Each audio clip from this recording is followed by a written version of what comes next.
Well, joining me today to look through all those are the aforementioned Ian Dunt, editor-at-large of politics.co.uk, and Melanie Phillips, who is a columnist for The Times.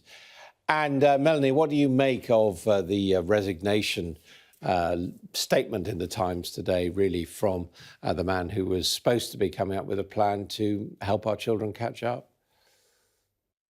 Well, I'm not surprised he's resigned. His position was completely impossible. I'm just completely staggered by the government's attitude towards this. I mean, OK, we know that,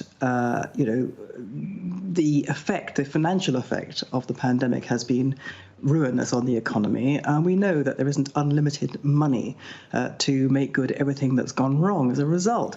But for goodness sake, one of the most important things, if not the most important thing, that's been the result of this has been the interruption to children's education, which has had a potentially absolutely ruinous effect. And, in the medium to long term, no country can afford to have its children falling by the wayside in such large numbers. So I would have thought it was an absolute priority to put the money into what's necessary to begin to try and put this right, increasing the length of the school day, for example, funding the teacher training and other stuff that's necessary to do extra work with these children. And the idea that the government has come up with 1/10 of what was required is just quite astounding. Now, Gavin Williamson's getting in the neck, as you've said. I think this is a little unfair because the people who have been responsible for this stymieing of Kevin Collins's policy or requirements are the Treasury, Rishi Sunak, the Chancellor, and of course the Prime Minister. Yeah, and in Dunt, I mean, Boris Johnson did say he wanted to be remembered as the Education Prime Minister. That was his priority. Yeah, we'll have to add that to the other series of broken promises and failures to deliver that he has done. I mean, I think if you look at this, there's something quite interesting going on here. We've spent a lot of time doing to death this idea of the split in Labour. Sort of more older, socially conservative voters in towns against younger, more liberal-minded voters in cities. What we don't really talk about, sort of papered over by the electoral reality that we have right now, is that there is a split as well in the Conservative Party and their new supporters. And that's really an economic split. You can talk about levelling up, you can talk about improving things in dilapidated towns. However, this stuff does cost money. And when you're talking about money, you start suddenly getting to the heart of that very Tory instinct of restraining spending that I think Sunak and many, many others in the parliamentary party instinctively feel is the right way to proceed. Now, that is a division between the parliamentary party and many of its newfound voters. It's potentially a very damaging one. We've been here before with Marcus Rashford, free school meals, over and over. You get a situation where the government, right today is looking at damning headlines in The Guardian and The Sun. Now, if The Guardian and The Sun are agreeing that you are wrong, you probably have a problem. And yet they get into the situation because of that fundamental split in the party. Do you see that split, Melanie? I mean, I suppose one could say foreign aid is another area where the spenders are against the traditional fiscal conservatives. There is certainly a split, as Ian says, but I think there's also an additional issue here. When it comes to, for example, the National Health Service, even Conservative politicians are all agreed that it's a priority for spending, even if they think that the spending, that the extra money is going down the drain, which many of them actually think. I understand the political dynamic is that you cannot be seen to starve the health service of money. But you can, apparently, be seen to starve education of money and resources and commitment. And I think that just speaks volumes about the way in which education is seen in Britain. It's always been seen as just of lesser importance. And it's not just the Conservatives. This was also true of many Labour administrations.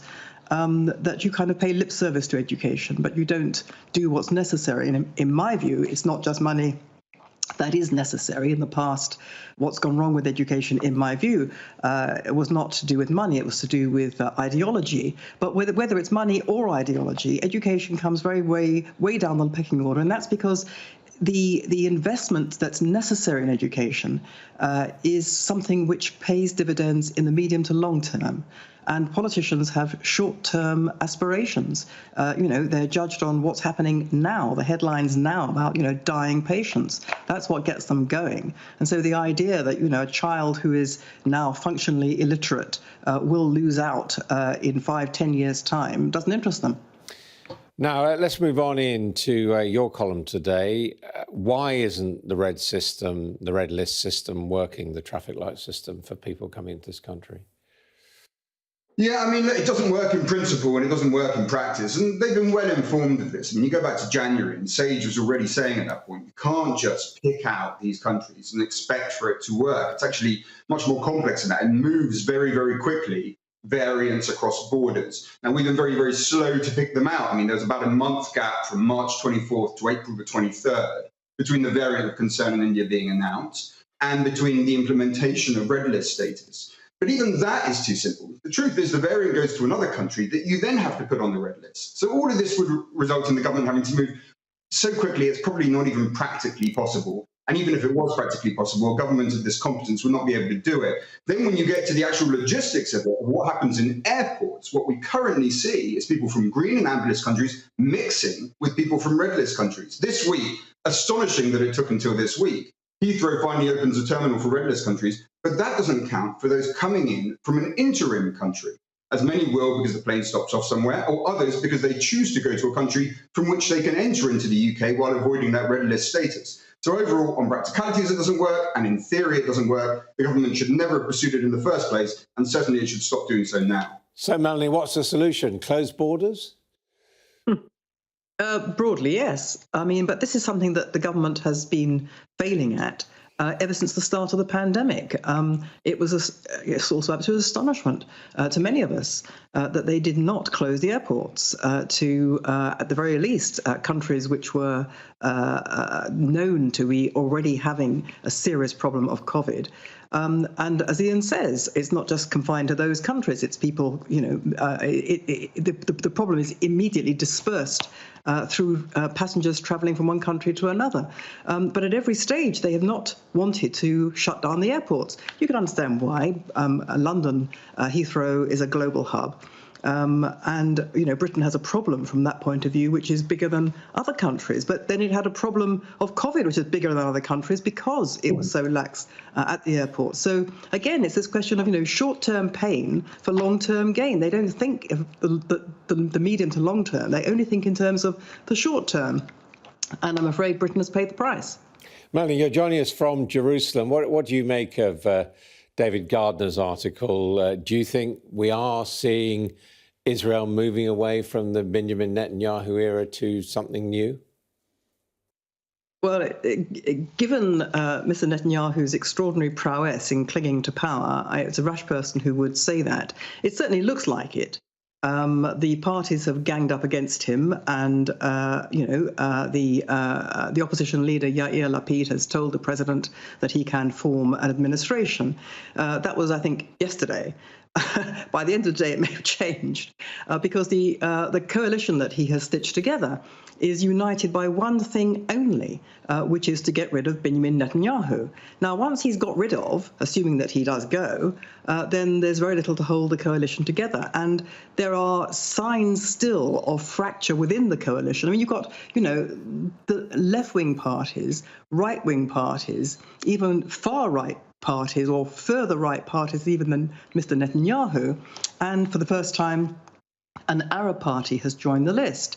Now, this has already given rise to endless arguments, which may fracture the coalition before it's even finally finalized and effectively sworn in as Israel's government. So quite honestly, anything could happen. Nobody would be particularly surprised if Mr. Netanyahu was able to exploit these potential divisions, and nobody would be surprised, although it's a fairly shattering development, if finally Netanyahu's 12 years in power have finally come to an end.